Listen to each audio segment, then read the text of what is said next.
Do we not have a news fist? You'll have to add me. Oh, there we go. Okay, I don't know why. For whatever reason, it defaulted to maximize to my view. I've never seen it do that. But guess what? Today, I was surprised with another reconfiguration of the StreamYard interface, and it completely redid all of my options and settings. Isn't that wonderful for their now increased price of $50 a month? Boy, I look forward to getting away from StreamYards and finding something better. Recommendations for multi-stream hosts in the comments of this video, in the comments of this stream. Anyway, welcome to Gulag Cafe. I promise you, in the next couple of weeks, Chris and I are both working on an excellent Empire of Lies episode for you guys. I'm not going to spoil what it's about, but we have already been working on it. We worked on it for about 30 minutes today earlier. And tonight will be the last Empire of Lies or Gulag Cafe for a couple weeks because Chris and the missus are on vacation.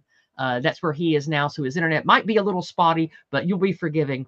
So welcome to Gulag Cafe, everyone. During the course of the next hour, if you want to send in your paid chats, you can do it over on Entropy, which I need to make live right now. It didn't work earlier. It is working now. Okay, good. I just refreshed it. It is good to go. You can also send in short messages on PayPal and Cash App, which I will get on the telefono. And of course, you can send in rants on Rumble and hyper chats on Odyssey. And you, of course, if you would like to subscribe to me and support me monthly in the work that I do, you can contribute monthly over on Subscribestar, and you can send in tips, and we will read all of those as we have time to cover them when they come in during the stream. So, Mr. Chris, let me turn it over to you and preface what we will be talking about tonight, my good sir. Yes, welcome, товарищи, to another excellent episode of Gulag Cafe. I hope everyone is sitting comfortably. Tonight we have very special on menu. In addition to usual fried cockroach surprise, we have maggot soup. Do not let name take you to a horrible place. It's in fact very delicious, nutritious, and sustainable.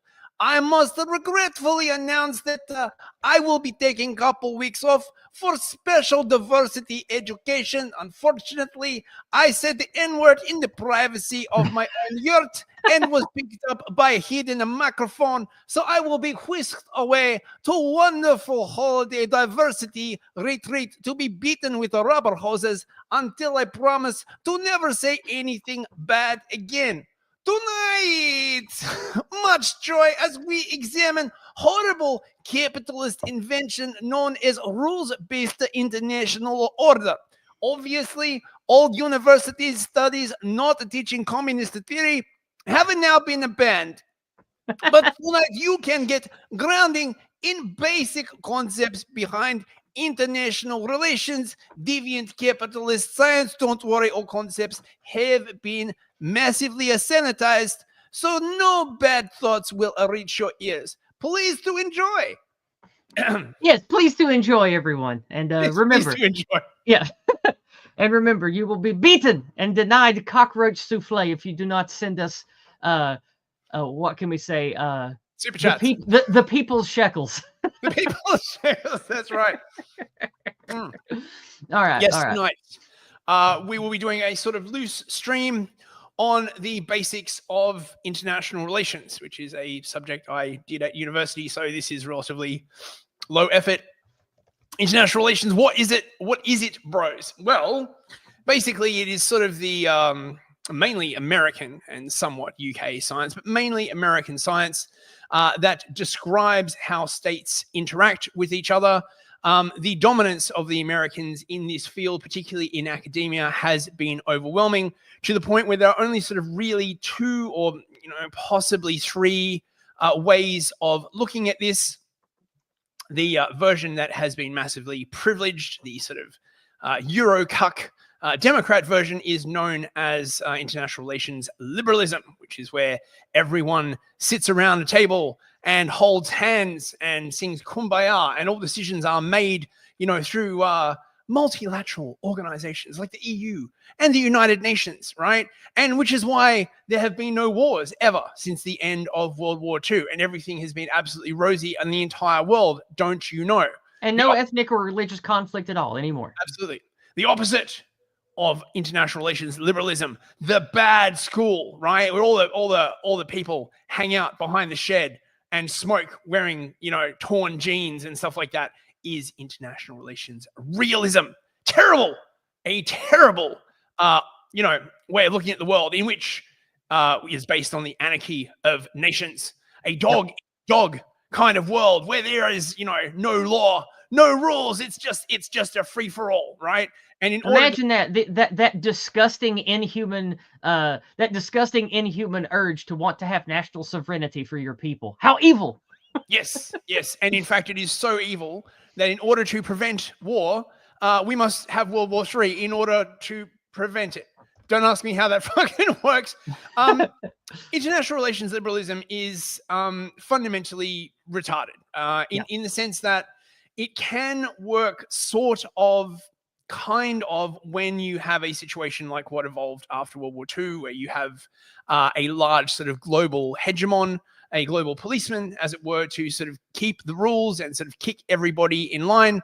But as a cohesive set of rules, it always fails because the people who make the rules, by definition, are the ones who decide how they are interpreted, which, of course, is why, despite all of the protestations about the rules-based international order, we still had Iraq and Bosnia and Libya and all these kinds of other stuff, right? Like, so and more recently, things like Crimea. Yeah, well, Crimea, yes, exactly. So the next time that, but the thing is, right? Unlike the Americans, right? The Russians don't claim, right, that all of their actions are backed by international rules-based order, right? Whereas the West does. The sort of key example of how false this rings, of course, is the Iraq War, right? And we are about to see something similar play out with the war in Ukraine, which is one of the reasons why we're covering this, given the sort of recent events. So the United States, for reasons, no, definitely not involving a certain country in the Middle East, definitely not, right? Moral principles, right? Wanted to go to war with Iraq. Now, of course, under the rules-based international order, they could only go and invade Iraq if they got UN backing. They didn't get UN backing, so instead they formed a plucky coalition of the willing bros, which was basically the US and the UK, and they were like, well, screw the UN, we're going to do it anyway because we've got the right morals, right? So this is my point, right? When we do it, it's for the right reasons. It's for the, it's from a democracy. It's from a rules-based international order. When anyone we don't like does it, right? It's like, so you may have heard this thing. It was going around about Ukraine.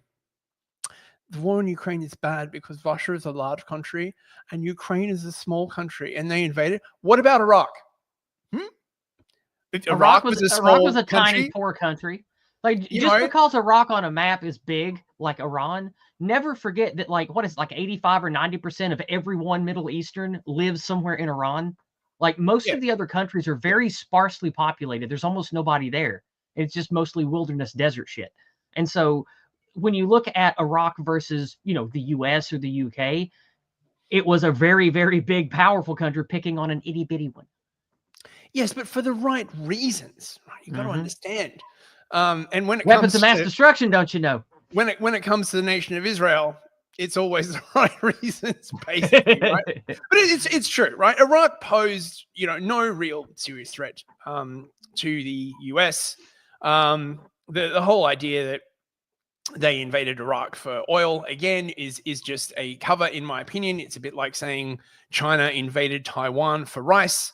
The US has more oil than they know what to do with. And, my personal opinion on this is that the appeal to resources is always sort of the second layer reason. Okay, so my first reason was, well, Saddam is Hitler, don't you know, right? Saddam Hitler. It's always the anti-white narrative, man. Yeah, was he Sunni or Alawite? I don't remember, man. Saddam was Alawite. He's the Alawite. He's the Alawite Hitler, right? And so after that, sort of faded in the WMDs, they're like, oh, well, we have to go for oil. And indeed, all the protests against invading Iraq in London were about no blood for oil, right? There was no mention of a certain state in the Middle East and sort of their desire to remove Iraq. Of course not. That would be anti-Semitic. Oh, yes, it would. Yes, it would. And this kind of narrative construction is very common in wars. And I think we're seeing a lot of the same stuff with Ukraine at the moment. That's why this rare earth deal, for example, in my opinion, has sort of reared its ugly head, because the people involved are really waging an ideological or religious war, but they can't come out and say that because it sounds a bit, So instead, they always they couch it in terms of morals, right? Oh, my boomer truth regime, my Hitler, my Churchill. And then when that starts to fade, suddenly they bring in, we'll make a bunch of money. And then usually they could just keep that going long enough for, whatever it is they're trying to do to resolve itself. What's going to happen in the case of Ukraine when they run out of narrative runway? I don't know. Anyway, shall we in Smolin? And yes, let's. And we'll get started here. From Grok. This, as I said, this is a relatively low effort stream. I do apologize, friends, but not only have I been sick with the norovirus,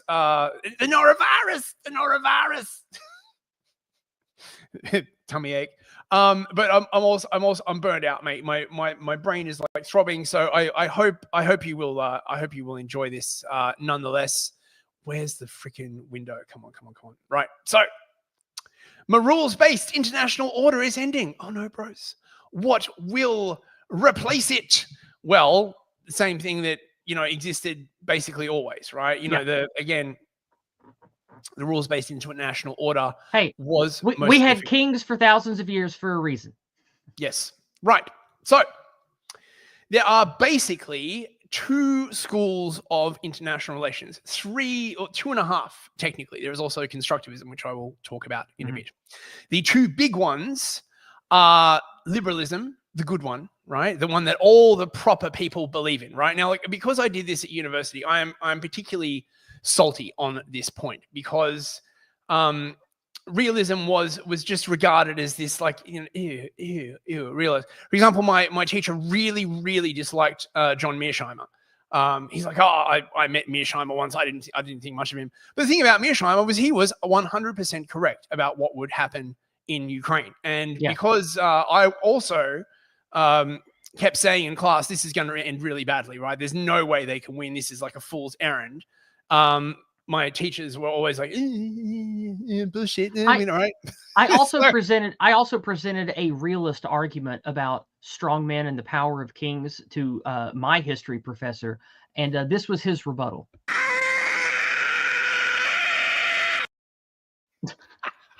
Yes, much like that. Right. So, liberalism, which is what all the proper people believe. Thank you very much, all the people who went to university. Right? Focuses on cooperation between states. We're all going to cooperate. Don't you know? Who's going to force you to cooperate? Well, multilateral institutions. Of course, again, this is basically cooperation, because behind the table, everyone's sitting around the table holding hands, and behind them is a huge motherfucker with a stick, being like, if you don't cooperate, someone's going to get a spanking. The role of international institutions, economic interdependence, and democracy in fostering peace. Yeah, well, how's that fucking working out for you, right? You see, it seems like that it has done the opposite of that. Yes. Now, one of the things that I noted is that international liberalists, IR liberalists, love democracy, right? They're always like, I'm a democracy, right? They're sucking off democracy. But the thing is, when you actually do a bit of examination into this, you discover something very, very interesting, which is that democratic countries are actually much more likely to go to war than autocratic countries, right? This is in complete opposite, by the way, to what the man on the Clapham omnibus would believe. And there is a very, very simple reason. If you are an autocrat in charge of an autocratic country and you are the sole ruler and you start a war and you lose, you have a 25% chance of being killed or exiled. Right? You could literally just be dragged out in the street and shot or exiled to some island, right? Including all of your family and children, by the way. Oh, yeah. That does not happen in democracies, right? In democracies, you start a war, right? By the time anything becomes of the war, you're out of office, right? The next guy in blames the previous dude, right? And then says, we couldn't have possibly known. Democratic countries are actually much, much more likely to go to war because of the diffused responsibility, right? Yeah. And this is the point. And I was like, and this is literally, there is a thing called democratic peace theory, which is much in vogue, which is this idea that because democracies don't go to war with each other, democrats, democracies are inherently peaceful, but democracies go to war a lot with other countries. And in actual parlance, what a democratic country means is a country that is part of the West or protected by the West or under the aegis of the United States. Yeah. There's also the economic interdependence argument, which is that countries won't go to war if they depend on each other economically. Now, I mean, this was the idea behind the EU and all this kind of other stuff. But what it tends to mean, right, is that when interests diverge to the point where there is war, the economic disruption is actually far worse, number one. And let us not forget that before there is before the warfare part, you are already having deracination, mass migration, ethnic displacement of all the host populations. Because if you have that barrier, that hard barrier of national sovereignty, and not this intermingled garbage that we have now in Europe, then you are less likely to want to have massive influx or outflow of your body corpus of your country. If you're all intermingled and everyone's passport goes everywhere and the line has to always go up for the whole thing to work, well, in this Keynesian nightmare that we're in, that requires an infinitely growing number of people. Well, comfortable people that are well off have a lot fewer children, don't they? So that's where all this mass migration, white erasure stuff comes in. So this is another way that they screw you over with this democratic interdependence shit, is by demographically displacing you. Well, these theories predate demographic replacement by quite a bit. Indeed, the fundamental assumption of both IR liberalism and IR realism is the nation state. Mm-hmm. It was only with the sort of explosion of IR liberalism as this kind of cancerous thing, right? Mm-hmm. That you got this idea start going around that, in fact, it was the nation state itself that was responsible for all war. And therefore, if we just got rid of the nation state, everyone would live in peace. I think this is a purely cynical reading, right? Yeah. So one of the things about IR liberalism is the collective action problem, which is like, basically what sort of climate change was engineered to exploit. This idea, you've got a worldwide problem. How do you get all of these countries to act in concert? What if you just invented like a fake existential crisis? Allegedly, they were messing around with the idea of an alien invasion, but climate change was much easier to engineer and to fake. And this is the idea, right? The possibility of creating a more stable, rules-based international order. A rules-based international order through collective action and mutual benefits. Don't you know? Mutual benefits, right?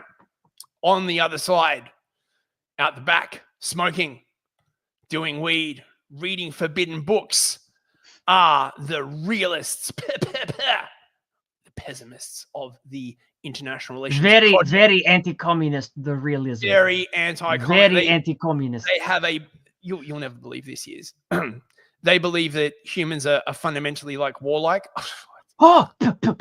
They do not believe in a new communist man. Must be beaten. Realism emphasizes state sovereignty and national interest.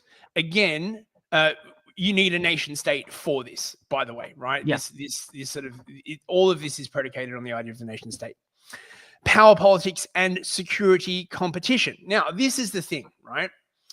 The original impulse of liberalism was a way to prevent what was basically called security competition and the security spiral, right? So you live across from your neighbor, you see him like arming up with like a bunch of guns and missiles, right? Maybe you've exchanged a few words over the fence and you're like, oh, fuck, I don't like this. So you start like arming up, right? And then he sees you arming up and like, he starts arming up more, and before you know it, you've got a security spiral, right? Yeah. Now, multilateral institutions, right? And I'm not 100% against multilateral institutions. Just let me make this clear, right?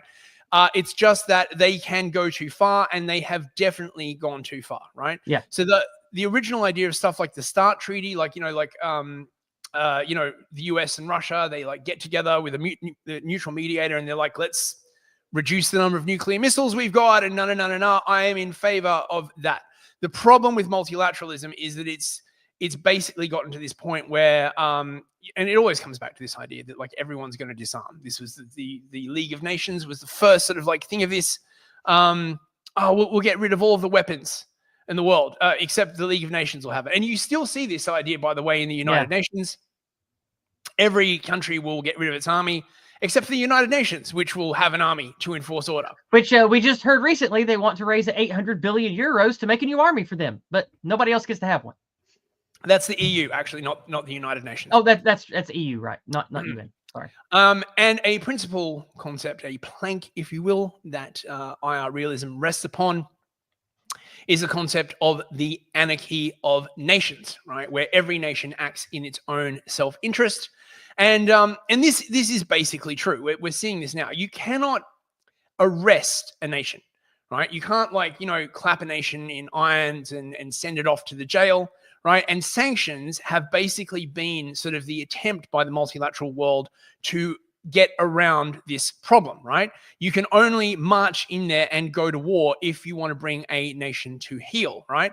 And various sort of sneaky ways have been developed in order to get around this. Color revolutions being one, sanctions being another, right? So, but again, in practice, what it basically means is if you don't agree with the sort of Western hegemony, we're going to take you out, we're going to collapse your country, and woe to the vanquished, essentially. Vi Victus. Now, I would like to point out before you scroll away from this, go back, please. Yep. I would like to point out that so deep, so intrinsic are the meme pathogens here that even Grok, when speaking as neutrally as possible about the realism view versus this global liberalism view, it uses the word anarchic. That's a mimetic pathogen. That's a lie. Because what does the word anarchy, how is that coded in language? It means chaos. It means unregulated conflict. It means no rules. That's how that word is coded. Now, we all know technically what anarchic means. It just means, it's against state. It's against sovereignty. There's no supreme ruler. When it says an anarchic international system, what it means is a bunch of sovereign countries with no big man with a stick beating them all down from the top, telling them to get along. It doesn't mean anarchy. What it means is there's no central superstate authority. That's what that word means there. That's a lie and a subversion in the language itself. And that's why you have to be careful using AI, because AI is built upon meme pathogens. AI is built by people who have an entire lifetime of anti-white meme pathogens, anti-Western meme pathogens. That's where that word comes from in the AI. It is not anarchy. It just means different countries having their own sovereignty with no overlord ruler to keep them all in line. Well, yes, but no. The idea of anarchy in international relations is the concept that the world lacks any supreme authority or sovereignty. In an anarchic state, there is no hierarchically superior coercive power that can resolve disputes, enforce law, or order the system of international politics. In international relations, anarchy is widely accepted as the starting point for international relations theory. So it does not signify, as you said, a world in chaos. Rather, like I said, a world without an overruler or a set of rules. And that's why it's a meme pathogen, Chris, because that word is codified in people's minds as chaos, as no ruler, as might makes right, thug stuff. But that's not what this means when it talks about that. No, but this is what it means in the context of international relations, right? Sure. Great power politics, the idea that might means right. Of course, there's a picture of Machiavelli for the realists here. And again, self-interested states vying for power. This is essentially the world that we are entering again with sort of great power politics. And it is what sort of, the American unipolar moment and multilateralism has been trying to prevent. Now, under realism, rather than a multilateral institution preventing war, the idea basically is that a balance of power prevents war. Okay, so to use a sort of real world example, right? Yiz and I are living next to each other. We have beef, right? She has guns, I have guns, right? And thus there exists a balance of power. Whereas if I was just completely defenseless, or likewise, the neighbor could just come over and take all of your shit. This balance of power idea is inherently baked into the American psyche, by the way, and it is, in my opinion, the correct view. Yeah, and it's definitely the Appalachian psyche around here. Everybody, yeah, that's everybody knows that good fences and property barriers make good neighbors. Yes. Now, a crucial part of realism is that security exists when nation states prioritize their own self-interest, right? So unlike liberalism, where they're all like, oh, what can we do to save the world, right? And, states must deprioritize their own interests. States must give up their sovereignty to groups like the UN, to groups like the EU, to groups like the IMF, etc., etc., etc. Realism basically states that everyone gets along when everyone owns a bunch of guns and everyone does what is best for their own nation and basically trades with one another, right? Again, I think a lot of people would basically get this idea, right? This goes back to Thucydides, the Thucydides trap, Machiavelli, Hobbes, Clausewitz, etc., right? How are we doing for time? Yeah, we're about so I'll halfway. just get a couple of quotes from some famous realists here. Before we move to the next part, we do have some paid chats I'd like to get to. Oh, well, do you want to do paid chats now then? Yeah, we have a few to get to here. Okay. We have one for 15 Australian dollars from Dawn Sanderson, or they could be British pounds. I'm not sure. No, it wouldn't be British pounds. That would be less. It comes out to $12 and something. So she says for her dollars, Chris, what was uni like for you? And she sends a white heart for each of us. Uni was weird. When I first went, I basically sort of embraced the normiehood for a bit. I was like, maybe the world really does work the way I've been told. Maybe governments are a great thing. And I'm sorry, Dawn Browning, not Sanderson. I'm sorry, I read the name on PayPal. I'm sorry about that, Dawn. And then COVID happened. And all of a sudden I was like, oh yeah, actually government is massively coercive. I just got more and more pissed off the longer I was there, because the longer I was there, the more it became sort of apparent that there was certain stuff that you weren't allowed to say. It became apparent that there were certain views that you were supposed to, put forward if you wanted good marks. It was sort of held over, if you wanted a cushy job, in some kind of like think tank or anything like that, you had to have like the right opinions. And I quite foolishly believed that you went to university to learn the truth. Mate, was I being stupid? But to be fair, I had been sort of like, out of circulation, sort of out of society for a while. So yeah, it was weird. We got more super chats? Just a second. I thought we did, but it was not a Cash App notification. It was something else. So no, that's it for now. Okay. Thank you for your question, Dawn. Yeah, thank you, Dawn. And I'm sorry I said the wrong name. Please forgive me. Right. So, some pertinent quotes on realism. This is from Morgenthau. International politics, like all politics, is a struggle for power. Whatever the ultimate aims of international politics, power is always the immediate aim. And then, of course, we've got Kenneth Walls, who is another really, really big sort of influence. States in anarchy cannot afford to be moral. The possibility of moral behavior rests upon the existence of an effective government that can enforce moral norms. So, again, without a hegemon, all of this moral posturing is basically ridiculous, right? To contrast with liberalism, Woodrow Wilson was probably like the first guy to like really do this kind of like stuff with my League of Nations and all this kind of other stuff. Real quick, let's pause. S in the chat to spit on Woodrow Wilson's grave.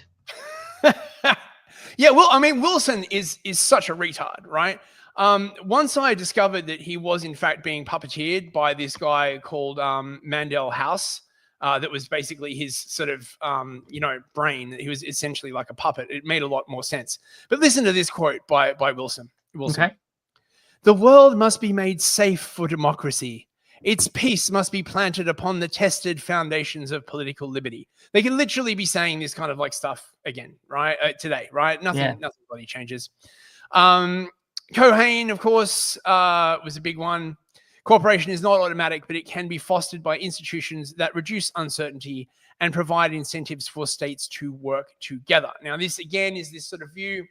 You see it in central banking. You see it in a lot of stuff, this idea that will smooth out all of the rough edges. The problem is when these edges do come back, because these problems never get solved, right? You just, again, you have the big dude with the stick basically being like, shut the fuck up. When the big dude with the stick goes away, all of these problems resurface. There's Nye, who was like soft power and interdependence. Power is also like love. Easier to experience than to define or measure, but no less real for that. Soft power rests on the ability to shape the preferences of others. Now, this is from 2004, when there was a recognition essentially that you still needed power, you still needed coercion, but they didn't want a war. So instead, McCulloch revolutions, responsibility to protect, and all these kind of, we'll just have a few little wars, basically, right? Most of the hardcore liberals were utopians, fundamentally, right? Their original impetus, going back to Wilson, was to prevent war. Originally, League of Nations was supposed to prevent another war in Europe. How did that go? It didn't go too well. There's a difference between wanting to lessen conflict and advance peaceful methods of solving conflict, and having this pie in the sky, I believe I can completely change human nature type of shit. And Wilson and so many of these people that have screwed up how everything works in our countries, and I'm not just naming, the who. I'm talking about all of these evil people, whether they're French or German or English or whatever, that have led us down this path of, we have externalized all the evil. So everything that is outside of liberalism is evil. Everything that's inside the way we think you should be is the good. And so we have to only be good and we can change man. Like, no, you can't. No, you won't. It won't happen. Like that. It sucks that we've been down this path for so many decades and it just keeps getting worse. And these idiot leaders that we've had just keep making the same mistakes. Yeah, I think a lot of it's just baked in. I mean, countries are different, peoples are different.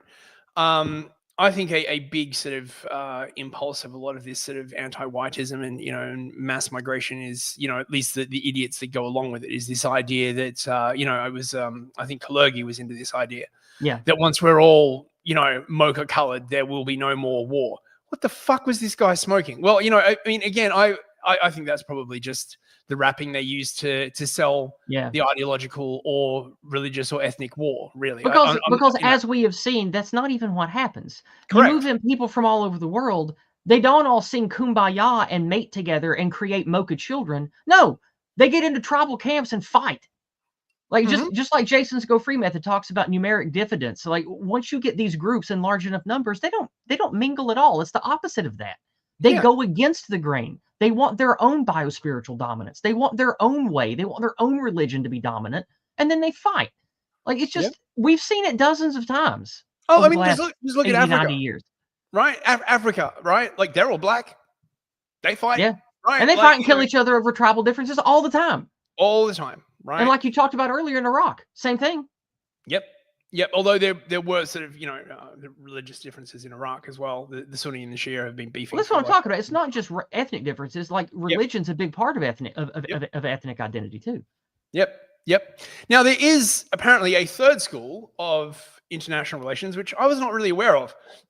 Excuse me. I think this might be a new invention. Okay. I suspect it is, right? IR constructivism. I love me a bit of constructivism. This sounds very communist, very, very agreeable to People's Republic. Yes. Commissar very much approve. And this seems to be basically a sort of weird version of the new socialist man, except applied to countries, or an attempt to split the difference between realism and liberalism. Constructivism posits that the international system is not just a fixed anarchic structure driven by material forces such as military or economic power, but a socially constructed reality shaped by human beliefs, perceptions, and interactions. Yeah, this is sounding fucking pretty piss work to me. Yep. Key tenets include the social construction of reality. Mm-hmm. Oh, there it is. I was right. I was right. This is gay race communism. Yep. States and other actors behave according to their shared norms, identities, and meanings they collectively create, rather than just responding to objective conditions. For example, anarchy is what states make of it, which is a famous phrase by Alexander Wendt. Identity matters. Yeah, this has got to be like the neo-woke international relations. Yeah.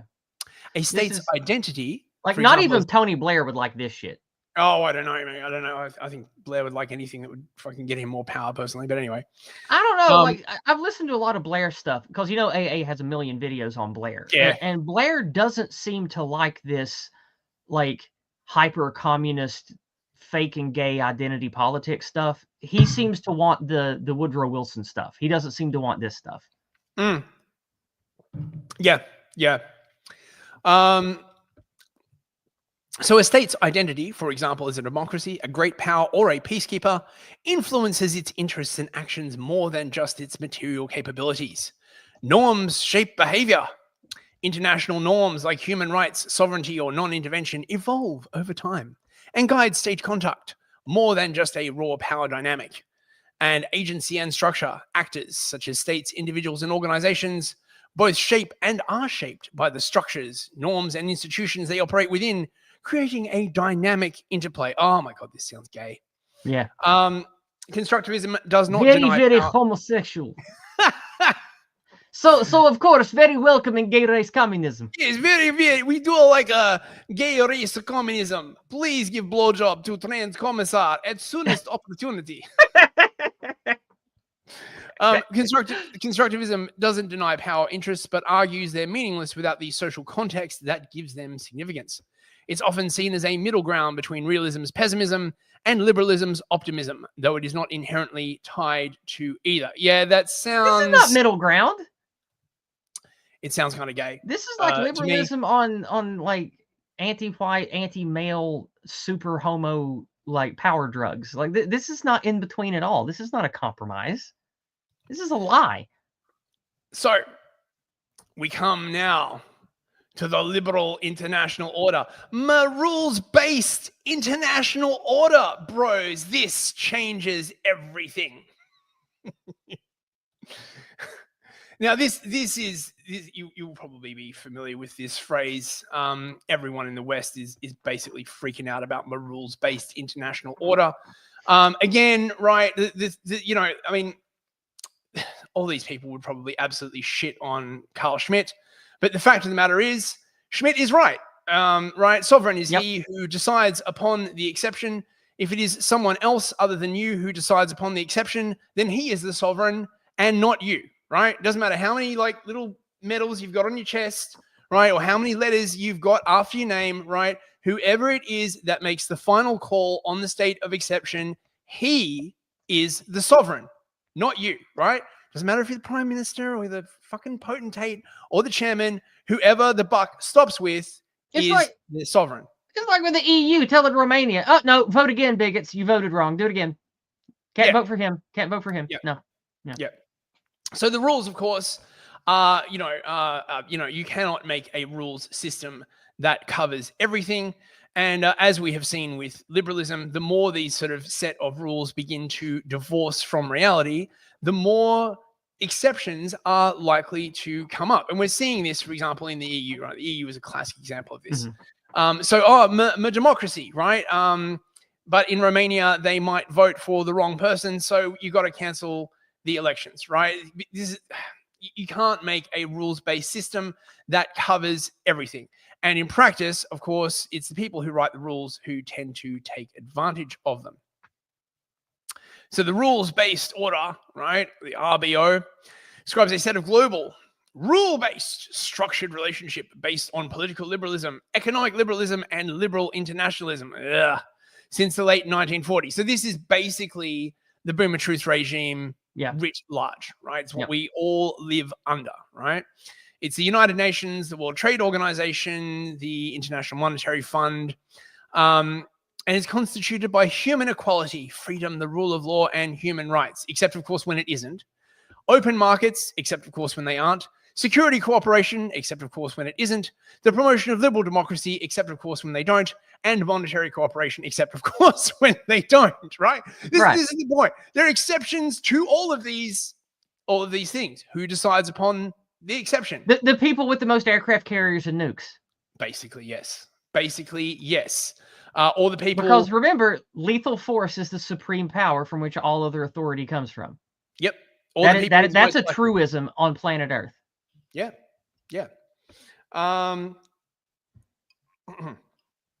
The order was established in the aftermath of World War II, led in large part by the United States. This is one of the reasons why the Boomer Truth regime has such an incredible psychological hold, because part of the way this was sold was, we need this system so that we never have the horrors of World War II again, so we never get another mustache man, and no, right? Its nature, and as well as its very existence, has been debated by scholars. Yeah, it exists, right? It exists. It's just that it's not a neutral system, as I have been describing. Mm-hmm. It has been credited with expanding free trade. Well, yeah, but if you look into history, particularly European history, there tends to be this sort of cyclical thing where there are periods of like peace and free trade, and then periods of protectionism and war, and they just sort of cycle back and forth between each other, right? Mm-hmm. Increasing capital mobility. This has gone too far, in my opinion. Spreading democracy. Because it's basically just become international usury and wealth extraction at this point. Yes, it's not about lucubrating healthy trade. It's about controlling trade from your enemy group and from the middle class and lower, and optimizing wealth extraction from the middle class and lower. Yes. And also these massive movements of international capital can be incredibly dislocating and can be effectively used as an economic weapon, and indeed is now expressly used as an economic weapon through sanctions. This idea that you suck all of the sort of foreign direct investment out of a country, and try and collapse their economy in order to impose your vision upon them. Spreading democracy at the point of gun, basically. Oh, look at this page. Democracy promotion, also referred to as democracy building. It's not the right kind of democracy, bros, right? You know, I mean, Russia has elections too. You know that, right? Oh, blah, blah, blah, blah. They elect the wrong people. Blah, blah, blah, and let us not forget, they always show us the picture of like the 15 identical pictures of Assad. But what does it say under those pictures of Assad? The elected president of Syria. Yeah. Like, there was a reason he was in power for so long. He did a pretty darn good job, and the people underneath him didn't want another Islamist radical getting in office that would tear the country apart.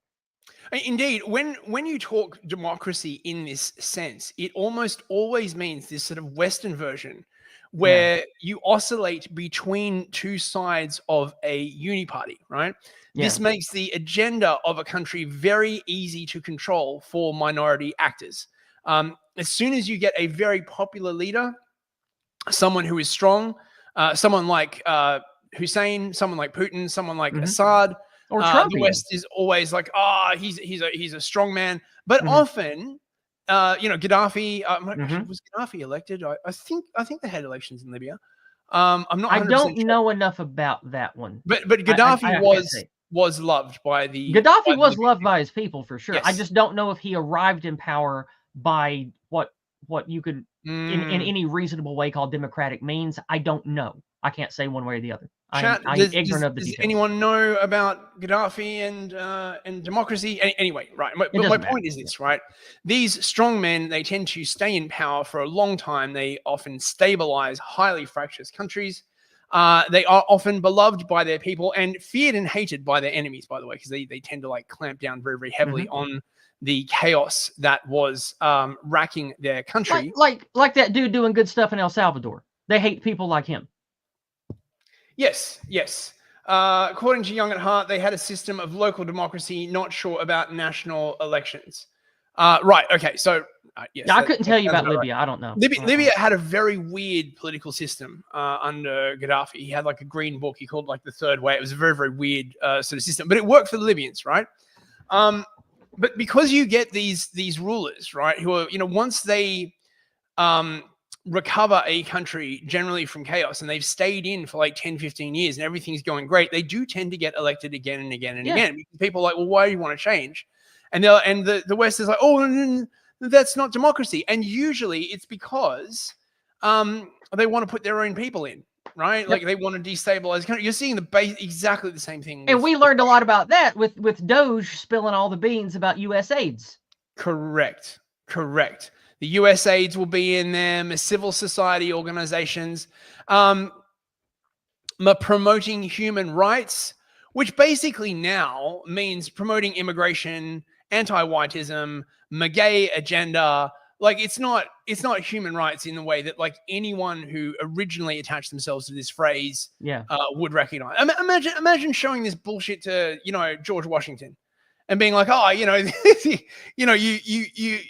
mean, he'd run you through with his cutlass. Yes, he would. And collectively defending the West from the Soviet Union. Well, that's kind of true. Except, of course, if Churchill hadn't destroyed the freaking British Empire and given half of Europe to Stalin. Oh, Churchill mentioned. Asked to spit on Churchill in the chat. This would not have been necessary. The Liberal International Order facilitated unprecedented cooperation among North America, Western Europe, and Japan. Well, this is true, except, of course, Western Europe and Japan were all destroyed by war and ruled over by the US, which is something that Trump is seeking to reverse, which is why, of course, Europe is massively spazzing out. Over time, the Liberal International Order facilitated the spread of economic liberalism to the rest of the world, as well as helped consolidate democracy in formerly fascist or communist countries. Looking at it, I mean, and how's that worked out? Now, Mearsheimer, who I rate very highly, right? In my opinion, Mearsheimer is basically the GOAT. He totally called Ukraine, by the way. Yes, he did totally call Ukraine. Just a shout out. If you're interested, you can watch Mearsheimer's on basically every week on Judge Napolitano's channel. Really good channel. Would highly recommend. I never miss an episode. I love listening to Mearsheimer talk because he's like 90% right on his takes. Very, very, very accurate.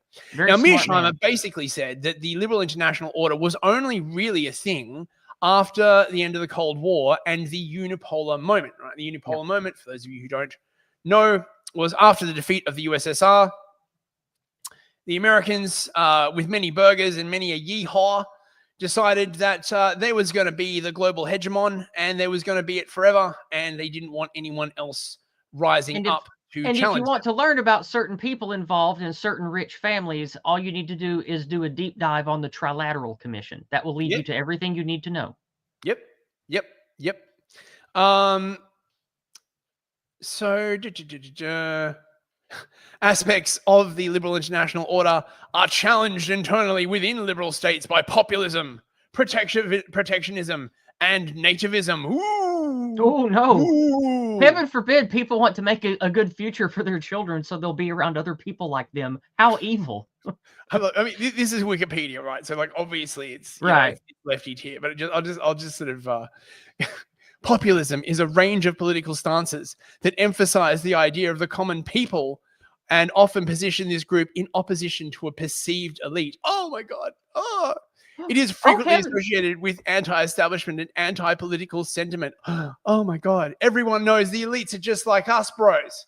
Right? Didn't you get an invite to Epstein's private island? No, yeah, of course. Yeah. Everybody here in the holler got our invites to Epstein Island, of course. And my preacher down the street, he's part of the Clinton Foundation. Yeah, that's it. Oh, and nativism, of course. Nativism is very, very bad. The political policy of promoting or protecting the interests of native-born or indigenous peoples over those of immigrant. I thought we were all about I thought we indigenous were all about people. indigenous people these days, eh? Oh, no, not for old Whitey, though. No. Yeah, I guess it only counts when you're talking about whites, right?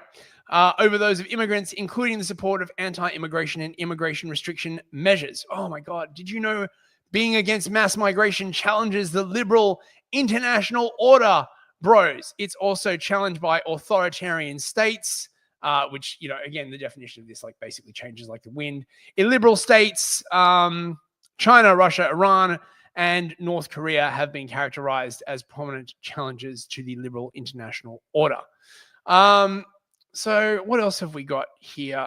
Anarchy of Nations. We did that. We're not done, guys. So if you have paid chats to get in, you want us to respond to, now's the time, because we only have about 9 minutes left. Right. So just to finish off, the limitations of the rules-based international order, bros. Lack of enforcement. It relies upon voluntary compliance or UN Security Council action, which is often paralyzed by vetoes, right? Except, of course, when it isn't, Iraq being a good example. They tried to get a Security Council resolution to invade Iraq. They couldn't do it. They just did it anyway, right? Mm-hmm. Critics argue it disproportionately benefits Western powers, reflecting their interests, for example, US dominance in the World Bank and IMF, and is selectively applied. Well, this is absolutely true. Sovereignty tensions. Interventions justified under the rules-based international order, for example, Libya, clash with state sovereignty, fueling accusations of neo-imperialism and eroding trust from the global south and the global north at this point, right? Rising challenges, revisionist powers like China and Russia. I don't know what the fuck this even means. What is a revisionist power? It's basically one of those words they just apply to countries that you don't like. Revisionist powers. They reject aspects of the rules-based international order. Oh my God, promoting alternative visions, like BRICS or the Belt and Road. Let me look up and just see what I can find with revisionist power. I've never heard that phrase before. Or flouting rules like Ukraine. Don't mention Iraq though, mate. That's totally different.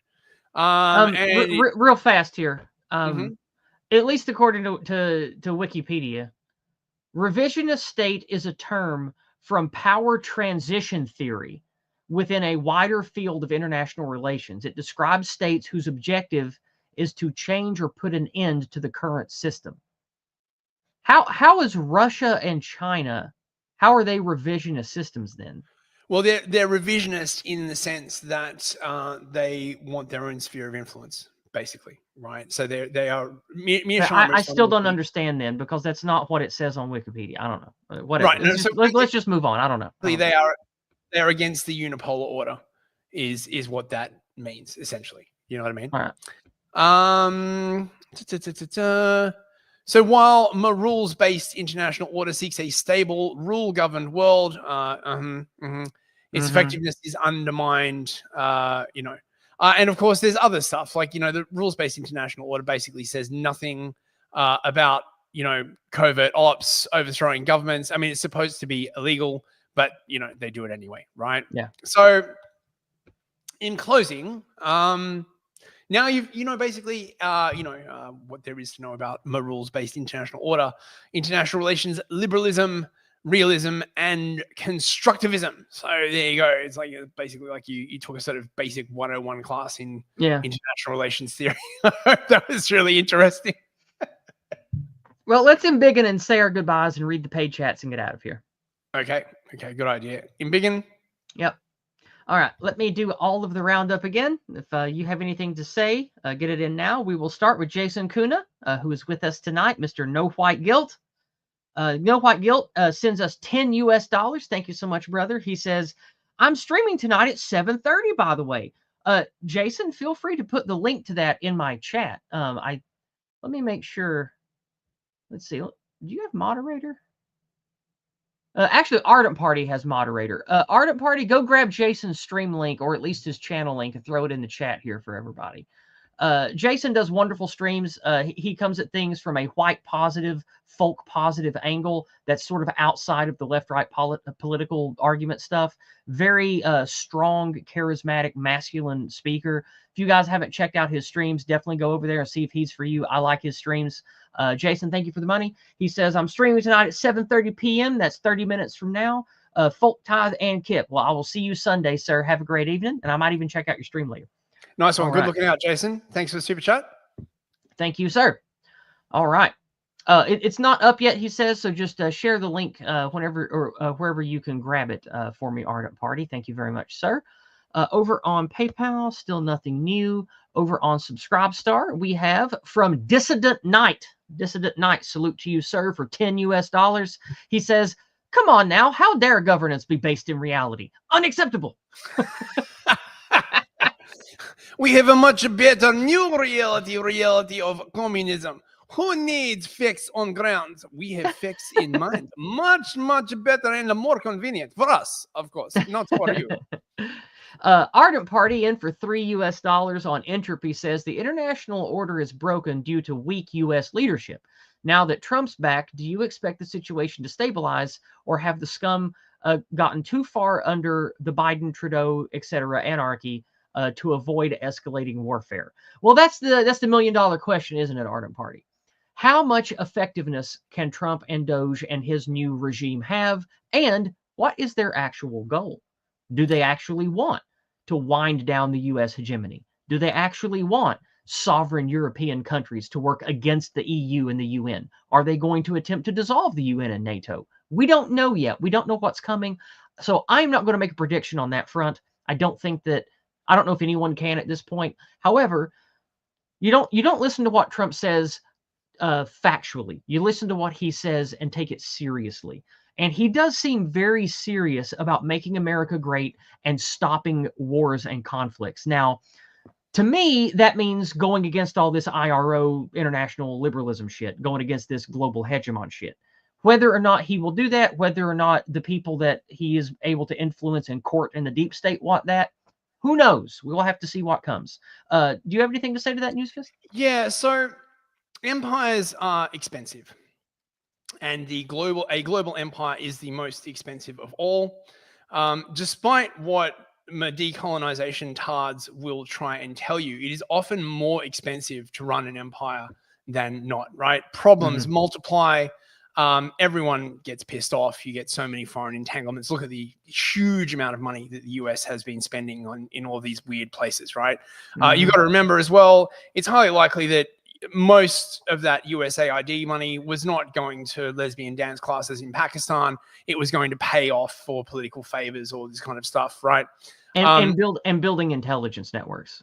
That's right. So what we are seeing is a move back to the multipolar world where you have spheres of influence. Roughly speaking, it's probably going to shake out about sort of 3 or 4 of them. So Russia will have one. China will have one. India will have one.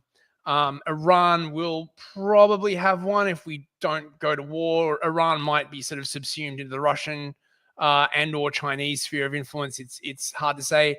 And of course, the US will have one that will basically be like, who was it that had the doctrine? The name's on the tip of my tongue.